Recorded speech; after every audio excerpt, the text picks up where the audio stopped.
welcome to Slow News Day. I'm Steve Poikinen.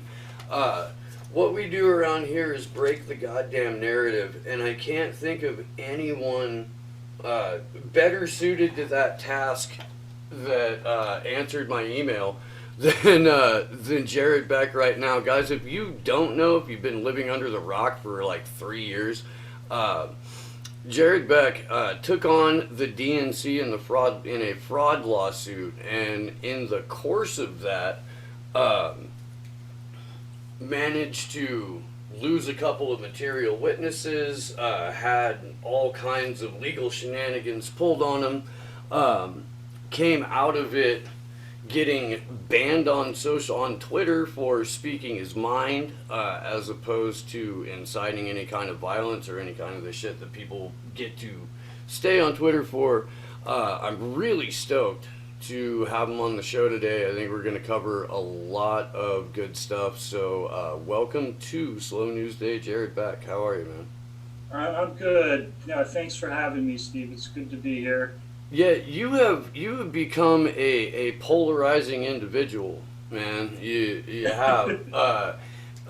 People are not vague on how they feel about you, and I appreciate that. I think we live in a world that is too blurred, and some clarity is really appreciated. Well, yeah, thank you for saying that.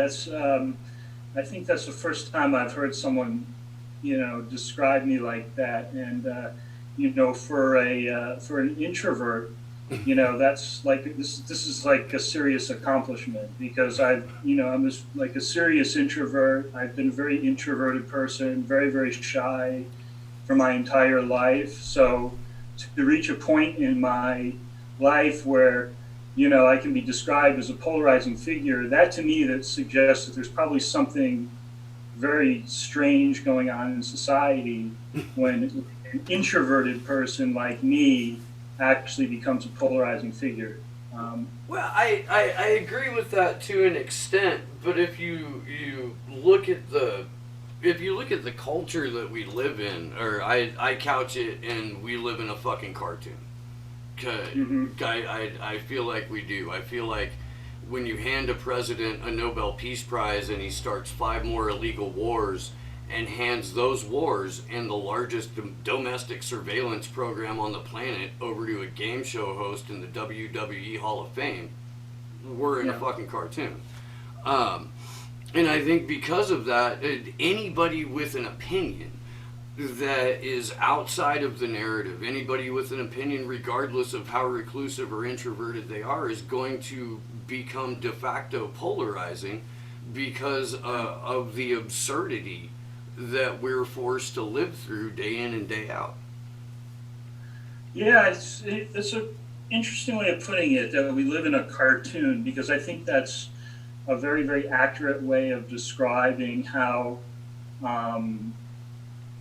reality seems when you sort of try to absorb certain information and reconcile certain, signals and narratives that are, strongly zapped at us from all angles, all forms of media on a constant basis.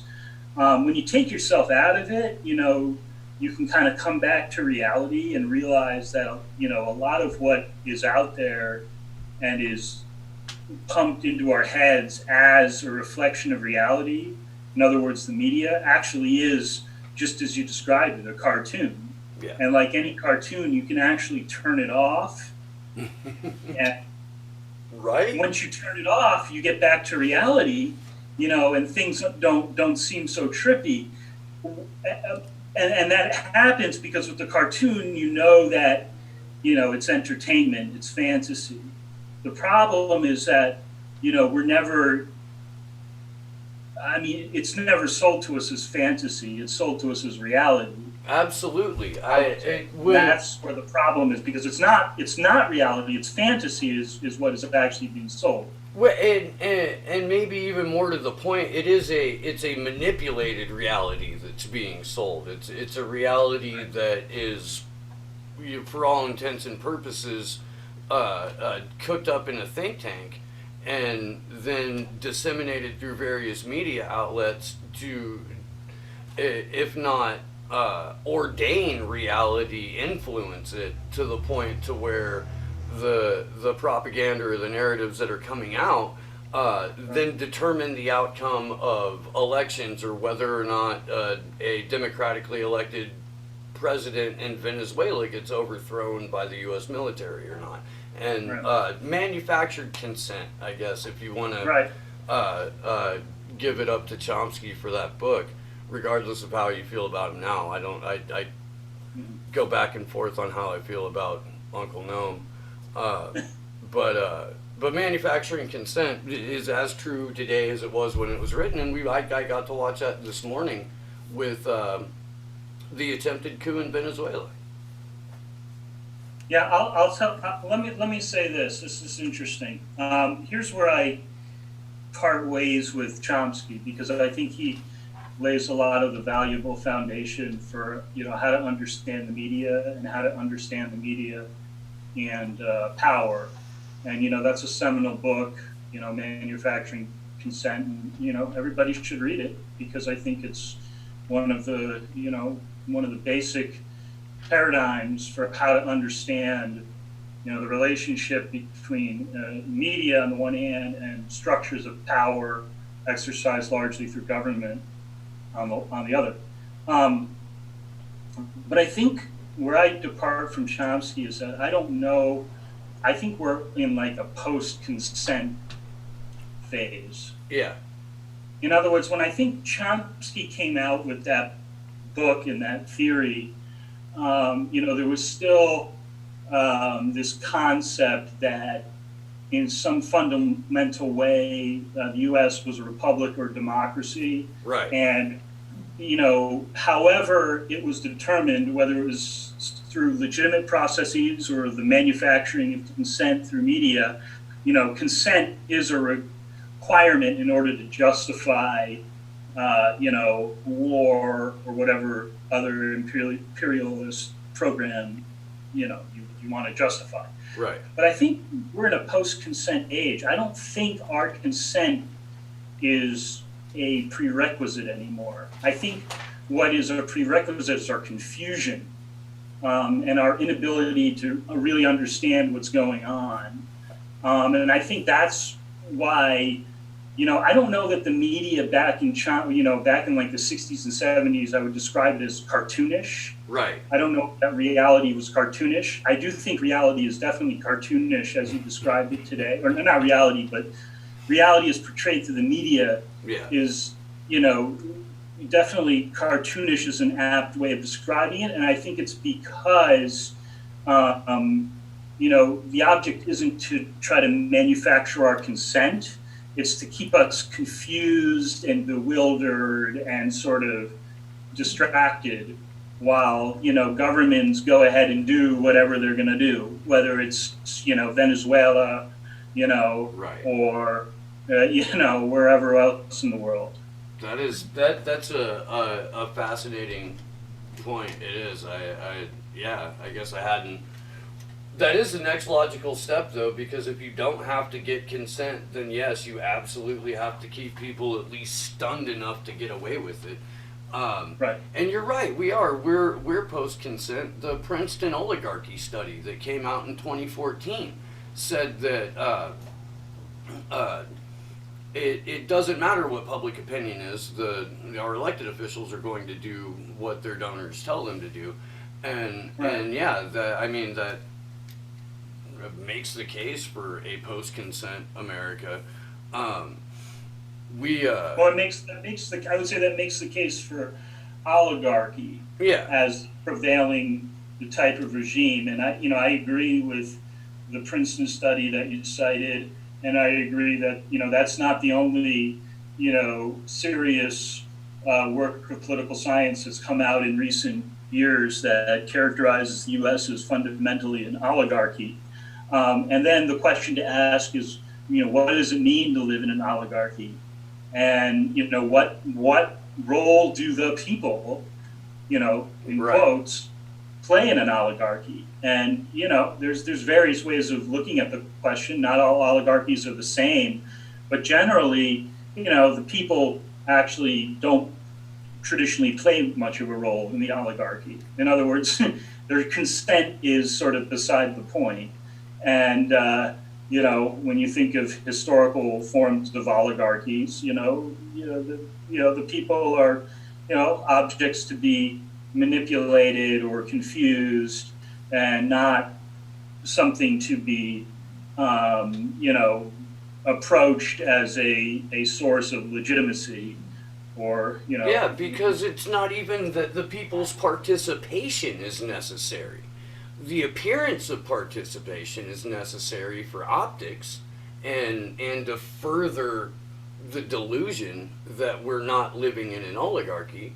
But it, when the will of the people is not respected by the people in power, the the amount of participation that the people have in what looks like the electoral process doesn't fucking matter. We've got 26% maybe who are registered Democrats, 26, 25, 23, it changes a little bit, but it's always low, mid 20s. Registered Republicans, 43, 46% people registered independent. And yet, every time we have an election, it's 60 some million people who are deciding the who's elected for 172 million eligible voters. So but I think that you have to keep up the illusion that people's participation in the process is necessary. Otherwise, it just falls apart under the weight of its own bullshit. Yeah, that's part of the trick that's being played upon us, is that we need to be diverted from actual reality and shown this, this cartoon. Really, it's entertainment. It's no different than a version of sports, or NFL, NBA. I think it's follows a similar pattern. You have these candidates, or they have their loyal fan bases, and their every move is interpreted by the media, and they run this this long season now that stretches from early 2000. Now it's early 2019, and this is going to last all the way to the election. We're going to be hearing about the supposed daily up and downs of Joe Biden here and Bernie Sanders here, but it's all, as you say, it's all bullshit. Okay, I mean at this time in the last election, or the last presidential election, the DNC had already made the decision to nominate Hillary Clinton.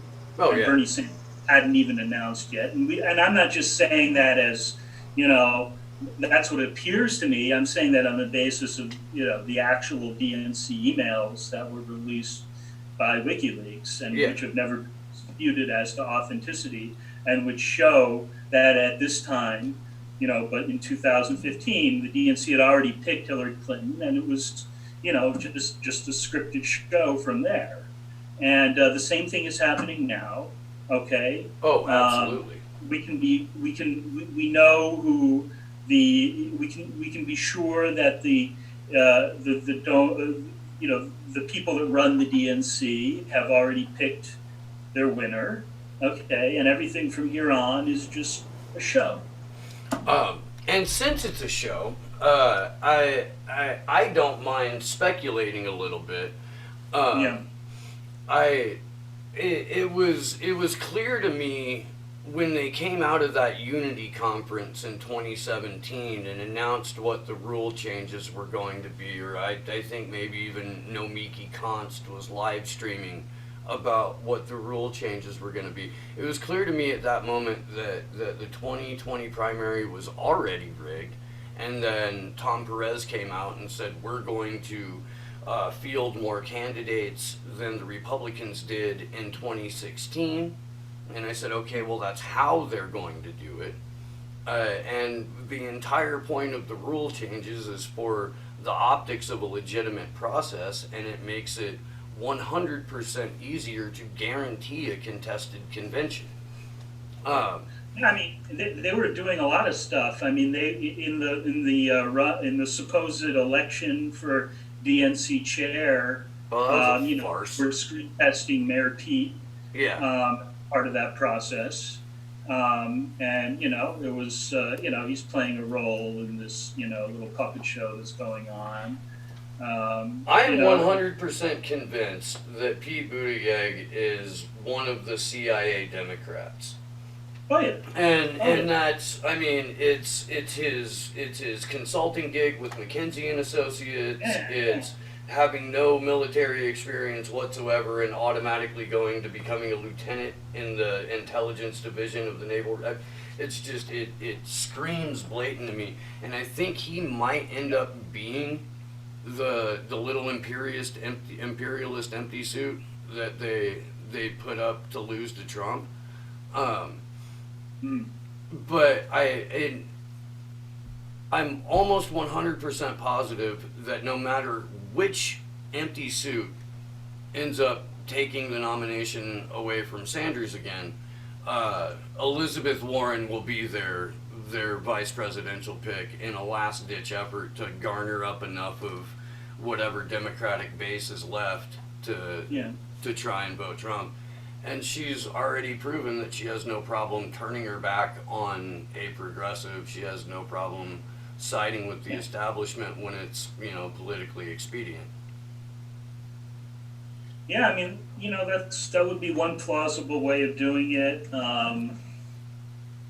You know, I think I would say that the DNC at this point is you know, you're going to see a lot of CIA people, you know, people with CIA connections now openly in the field. It's becoming, you know, on both sides, Democrats and Republicans, you're starting to see this sort of merger between, you know, elected office and the CIA, that was supposedly elected office, and the CIA that we had to this extent in this country before. I mean, the CIA used to rule things from behind the scenes, Yeah. but they've gotten a lot more brazen about it. And that's because I think that the elections are a total sham. I don't think there are elections. No, I I'm think there's in I think 100% agreement with you on that. I've had Tim Canova on a few times. I consider Tim a friend. I've interviewed him for a political organization that I helped co-found in 2015 that I don't have a lot to do with at this point, but it was fun. And there's no evidence to me, and I've been involved in politics since 1994. I started working on my first political campaign. Before I was old enough to vote, I was a volunteer. And I don't see evidence to suggest that we have free and fair elections in this country, and I don't see any evidence out of anyone running for president outside of maybe Tulsi Gabbard who's serious about correcting the fact that we don't have free and fair elections. Well, I'm not going to dwell on Tulsi and Hey. what I mean. I think there's CIA linkages to her. I would too. love to explore that because no one will have a serious conversation with me about her being the Council on Foreign Relations candidate for peace. Right. And that spins my fucking head every single time. I mean, a lot of this stuff goes through the family.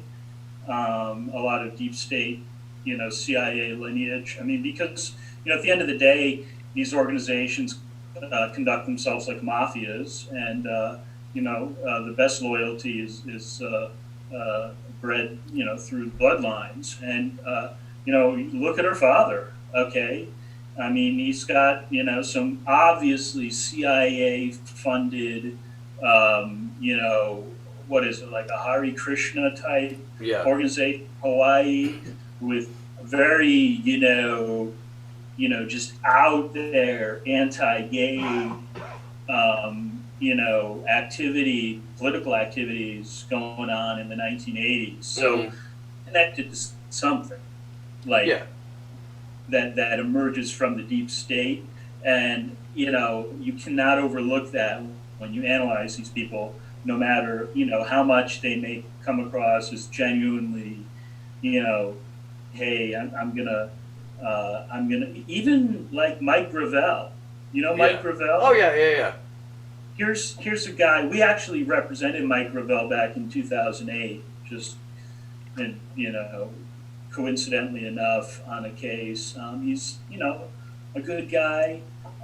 He's still a politician though, Mm-hmm. and he has military intelligence contacts, Yeah. connections going way back. And Oh, once you have isn't he former Navy intelligence himself? right, that's I what I'm know saying. he was in the Navy. I'm pretty sure Right, he was in the intelligence corps in the Navy. right. So when I see him, and I just I don't follow every. I mean, part of my disengagement from social media is just an effort to disengage from all media as Yeah. much as possible, because I believe that in order to see reality clearly, you have to pull yourself away from the cartoon, as addictive as the cartoon may be.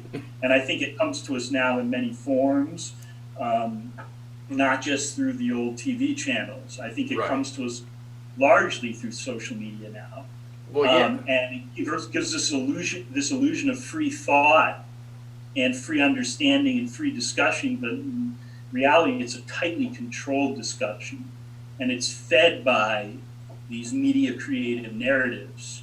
That's what sets the terms of the conversation. That's how they control us. So, I part of the reason I just closed down my Facebook account recently is because I don't want to be addicted to that opium anymore. I Right. think it clouds my, it certainly takes a lot of time. I mean, I'm very busy now. My wife and I have a firm that has a lot of clients, and the DNC fraud case is only one case, Yeah. and you know, at a certain point in time, you got to think like in terms of what's a productive thing to do with your life. Well, sitting on Facebook and having discussions about media narratives that are already seeded and planted by power networks. I mean, this is you're doing exactly you're being channeled exactly how they want to channel you. Okay, you're deluding yourself into thinking that you're being active, when in reality you're being very, very passive, and that's the more Oh yeah, passive absolutely. I think turning America into a nation of reactionary keyboard jockeys is deliberate, and Yep. I think that unless you disengage, or unless you at least take a fucking a couple of days a month to just walk away from it all, and if that means, I don't know, go fishing or walk your dog or whatever, go camping or go whatever it takes, just unplugging is vital. It is. You have to be able to even. I think it's more than unplugging. You have to not allow your reality to be shaped by what you see on the screen. Oh, You know what absolutely. I'm saying? You have to. I think we have to. All of us have to start from like basic moral principles and reach out to those of us who are already, in our circles. Whether it be our, family, friends, neighbors, what have you. Yeah.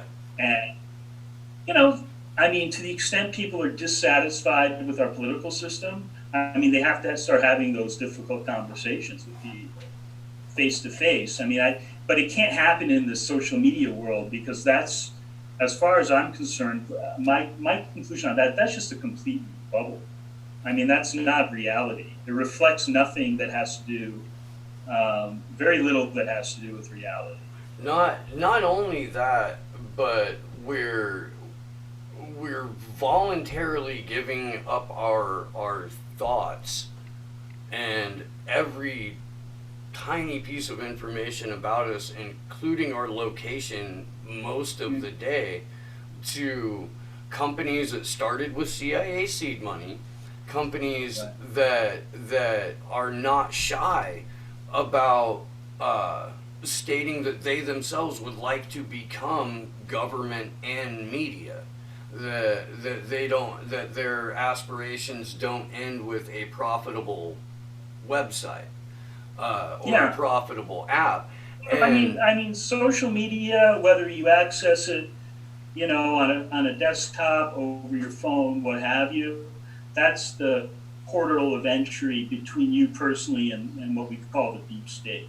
yeah, I mean, so to the extent that you, you know, don't want the deep state in your life, and I think that's, difficult in you know, the modern U.S. mass society that we have. But to the extent that you don't want to engage with this deep state entity, the first thing you need to do is unplug from that social media portal of entry, oh, because that would be, you know, that would be sort of the place where the deep state meets the individual human being most directly, because they get not just your location, but your thoughts as you express them in writing, mm-hmm.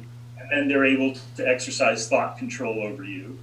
And that was what really repulsed me from Facebook more than anything, was the idea that I was having my thoughts controlled, which I don't like. No, I really dislike that. As somebody who considers myself a free thinker, and I think a lot of people in this country consider themselves to be free thinkers, um, even even while they're having their thoughts obviously controlled. But it really bothers me that I could be in a forum and allowing myself so obviously to have my thinking and my thoughts diverted and controlled and channeled. And that's what I find so repulsive about it. And I'm very glad not to be on Facebook. I mean, I was banned from Twitter, right. which is, fine. I think Twitter is a whole other means of thought control that, is sort of another form of, a very nasty practice that the deep state's engaged in. Oh, I go on to Gab, which has like no people on it, and that's where I can sort of write. I mean, the only reason I was on these social media platforms because I consider myself a writer in some capacity, and this is a forum for writing. yeah. And I feel like on Gab, I mean, I don't have that many followers, but I don't feel like my thoughts are being controlled as much, although they probably are in some sense. No, I get that. The only reason that I have a Twitter account is because of the show. I never had a Right. personal Twitter account. And Yeah. even then, like just from the short period of time that I've been active on Twitter, I've been very cognizant of the fact that this website itself is a thought experiment created by some fairly evil motherfuckers, and Yeah. and it's if I feel like I'm getting drawn, or if I feel like I'm about to veer way off course from something just to address what some random person or entity said to me, that's when I shut it down, and that's when I fucking, go get outside and go walk in the woods a little bit, smoke a joint, and do not engage. And I'm much healthier for that than trying to battle an army of Twitter trolls or reactionary liberals or people, the Q crew, who don't understand that Trump's entire cabinet is deep state, and that that's somehow part of the plan. Somehow Elliot Abrams and John Bolton were part of the plan that we were all supposed to trust. Fucking idiots. Yeah, I mean, that's another thing about, American political social media, I guess you could call it, is that at a certain point it just wears down to this just parade of the ridiculous, because you've already got a ridiculous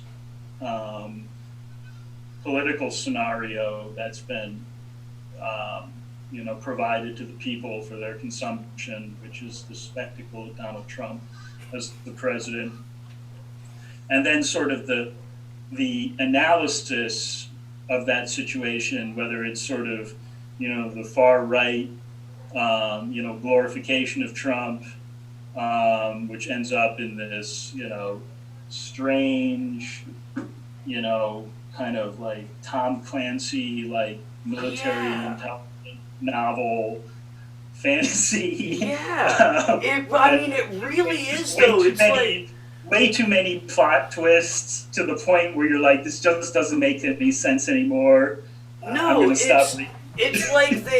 like they made a fairly shy guy get really drunk and try and describe every Clive Cussler novel he had ever read. And that is the entirety of what has like sold all of these people on Right. this is a legitimate source. Right.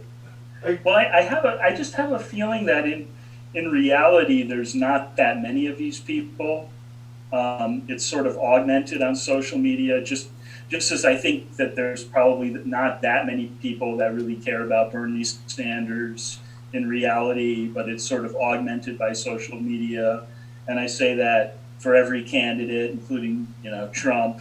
I think that, it's good to get off social media and take a step back and really try to perceive reality, through the lens of, one-on-one interactions with people that that you don't know, and just kind of see where they're coming from.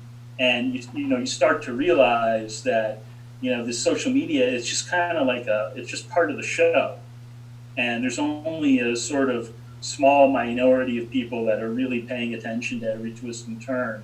And in terms of general American politics, they just think in terms of big issues, sometimes not even very coherently, sometimes attached to a personality like Trump or, Right.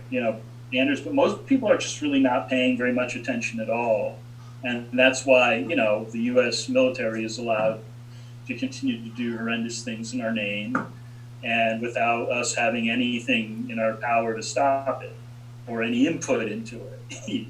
When I had the first political volunteer job when I was 16, one of the things that I had to do was call people and poll them, ask them polling questions internally for the candidate. And one of the questions was, where do you align politically? And almost everyone, except for the people who were obvious diehard partisans, almost everyone else said, oh, I don't know, somewhere in the middle, I guess. Right. And Right. yeah, okay, but they're allowing themselves to be defined by a middle that they can't even themselves describe. Right. Right. What year was this? Pardon? What year? Oh, at the time it was 1994. Okay.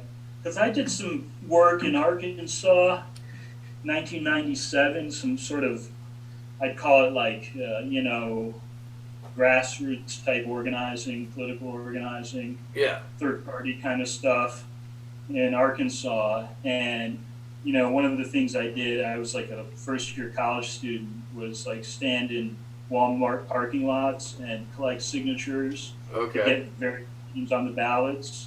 I don't know if you've ever done any petitioning or anything. Yeah. So, it was like the summer in like, we were all over Arkansas, so it was super hot. Like I had to wear this hat and like, it's sunburn. You'd be standing out there all freaking day. Sweating on the petition.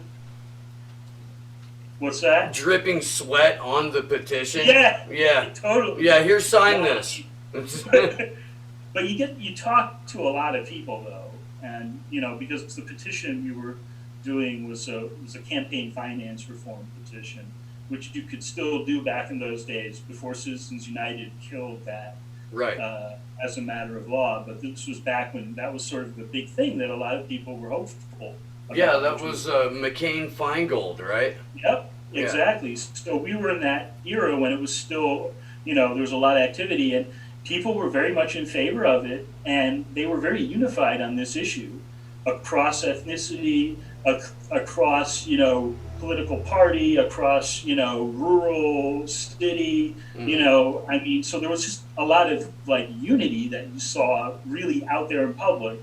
And yet we're given this portrayal that we're in an extreme state of division and antagonism, and it's sort of amplified by what we see on social media, which I think there's a trick going on in our brains that they've tapped into to make us perceive social media as reality. Well, it's because of the dopamine that goes off when people react to you. Exactly. It's a chemical process, and it's designed to be addictive. Yes, I think they've done this study.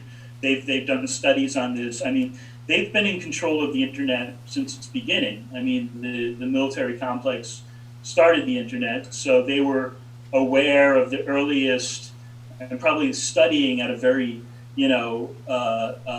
extreme level of specificity, what's going on in the brain when a person interacts on the internet with other people on the internet. And they realized that there was, oh my God, this system that we established to enable communication in a time of an apocalypse, actually has these interesting biological effects that we can also use to manipulate people in networks. Yeah. Okay, by making them perceive reality through the release of dopamine, through their interactions with each other. And suddenly somebody who's sitting on their ass all day, thinks they're actively engaged in, having a discussion with somebody else. I have seen a cause with somebody else. I have seen this with my own eyes. People on the internet saying, I feel so alone and isolated in my own life. You guys are my only real family. And it fucking just makes me want to weep, man. Because this is someone who's sitting in a city where there are hundreds of thousands, if not millions of people. Right. And I understand being like, not wanting to go outside from time to time. I understand not liking to be around large groups of people, but you can successfully communicate with another human being without throwing yourself into a nightclub or without fucking communicating via instant messenger. Like it's possible. It is. Or animals too. I mean, I have a lot of animals. I've got a dog, a cat. We got a lot of chickens, and you can get a lot of companionship from animals too. And I think in some ways it's a lot more fulfilling than these sort of empty rhetorical battles that you get into by the sheer nature of the forum, because nobody notices you on social media unless you're sort of like over expressing yourself. You know what I'm saying? Yeah. But that's not how we communicate in real life. You don't walk into a room and like shout at people, like get in their face. Like nobody does that, right?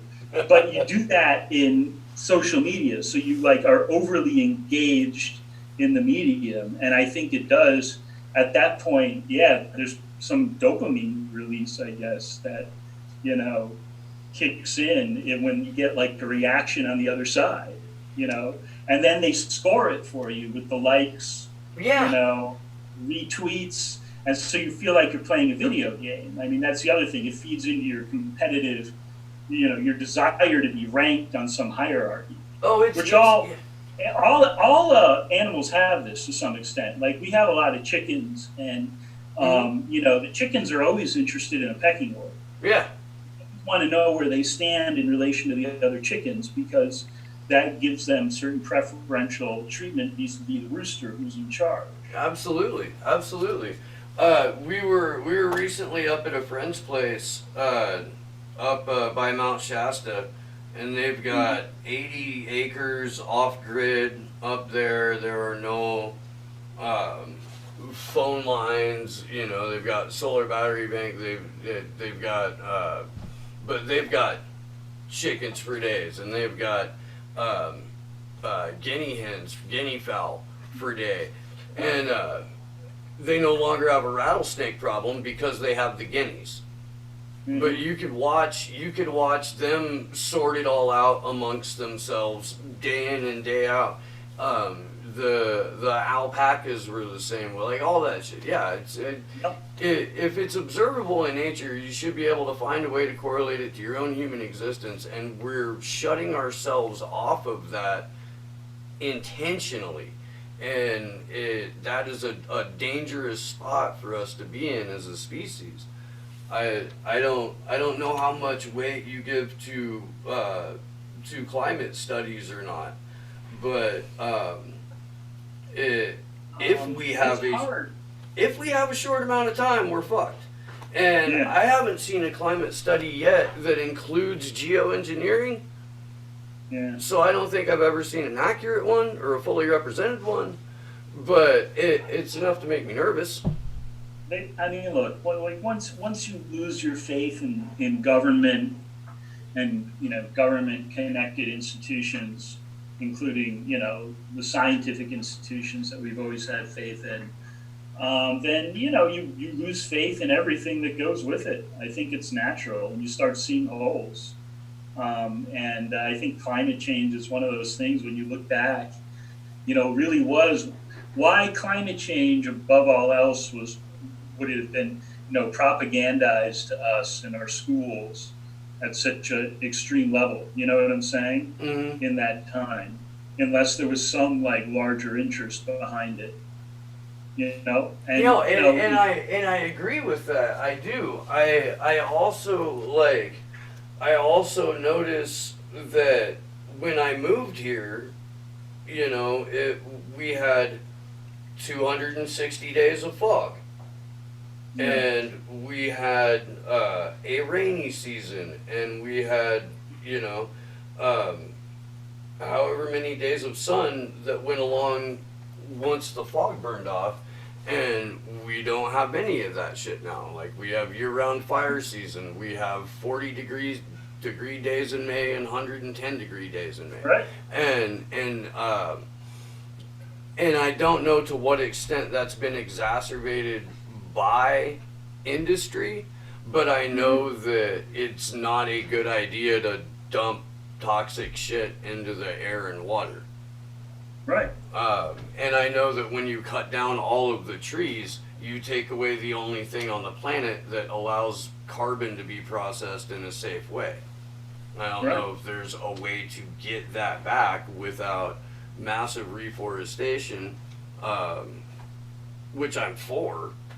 But again, nobody addresses geoengineering when they do that, and CNBC is out there saying that like chemtrails are now going to be what saves us from the sun's harmful rays. Mm-hmm. I don't know if you're right. You know, I mean, I don't consider myself a scientist, so you know, I don't really delve into those issues as much as I should. I guess I'm. You know, to the extent that I do sort of see what's out there and try to answer questions, I'll just say that, you know, I look at things more from a historical perspective, and a historical societal perspective, in terms of, you know, what lies have the American people been subjected to by their own government? Oh, absolutely. And can we verify those lies? And the first, you know, major one that I think is just documented there for all there to see is the assassination of JFK. Yeah. And the, you know, literature out there is so persuasive now, you know, from any fair historical reading, that, you know, it was a coup. Okay. Yeah. Our own government, you know, arranged to have the elected president assassinated, okay? And maybe, you know, other people or other interests were contracted as part of that. But that's still not a part of our official history. Right. Okay, as we sit here today. Right. Okay, and... Well, the Gulf of Tonkin is taught as a thing that really happened that spurned us into the Vietnam War. Yeah, the amount of omissions or flat out lies that are being taught to us. We're taught. I have 3 kids that are all in school right now. Like, we have to deprogram every time they come home. They're taught that the Gulf of Tonkin was a legitimate Yeah, incident, not a false flag. not a false flag Even in though the U.S. high U.S. Even though the U.S. itself has admitted in its own publications that it was Right, I false. guess they haven't made the corrections in the textbooks yet. Yeah, but this has been part of the public record for quite some time, and I guess that's what's really frustrating is that we have this reality that we live in, and then social media already creates this false reality, and then it sort of divides us in the way it presents information and has us react to us, and it confuses our and allows these sort of false narratives to continue to govern us, even though it's been how many years since the Gulf of Tonkin, how many Right. years since JFK was taken out by our government. And I bring up JFK because I think it's a natural segue into the more scientific issues that you were putting out there, because I think that gets into the question of the space program that he's kind of associated with, and really Yeah. what the legitimacy or the extent or scope of our actual space program is. I think we have to have a serious discussion about that as a country. Oh, you're absolutely right. I mean, and at the same time, I say this on the show a lot. Like, part of what I feel like the show's purpose is to counteract the rewriting of real time as it happens. But you have to, when you look back, I think you have to legitimately question the accuracy of history in general, and where if someone is arguing climate collapse by saying, well, look, we have all this data on this isn't our first ice age, this isn't our first this isn't our first that, this is cyclical, it happens, we just happen to be alive during it, fucking whatever, I'm gonna barbecue, fuck straight off. Like, I get that, I do, but I don't know if that data, I mean, how is that data more trustworthy than somebody else's if you can't believe recent history? Mm-hmm. You see what I'm saying? Like, and goes back to keeping us in a perpetual state of confusion. I'm sure that's why there are so many different narratives out that counter. Yeah. I mean, I think a lot of it depends on locality.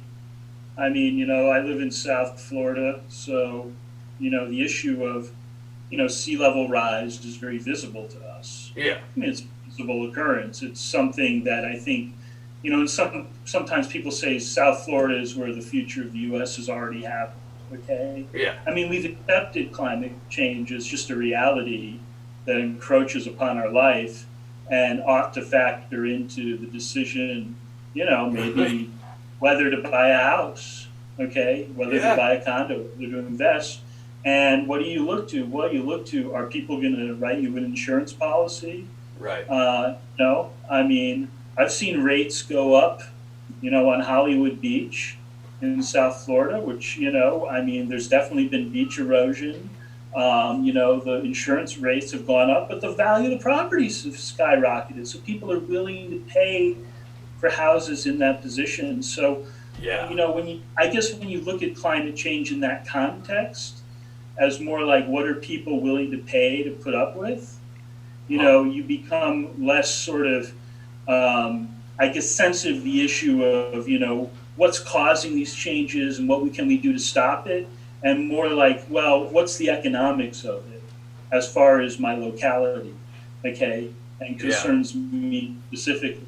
And I guess that, like I say, like, yeah, people live with it in South Florida. I mean, you try to live on Miami Beach now, and you're going to deal with, very periodic flooding, every time it rains. Okay, serious flooding. Okay, I don't live anywhere near Miami Beach, so I don't deal with this problem.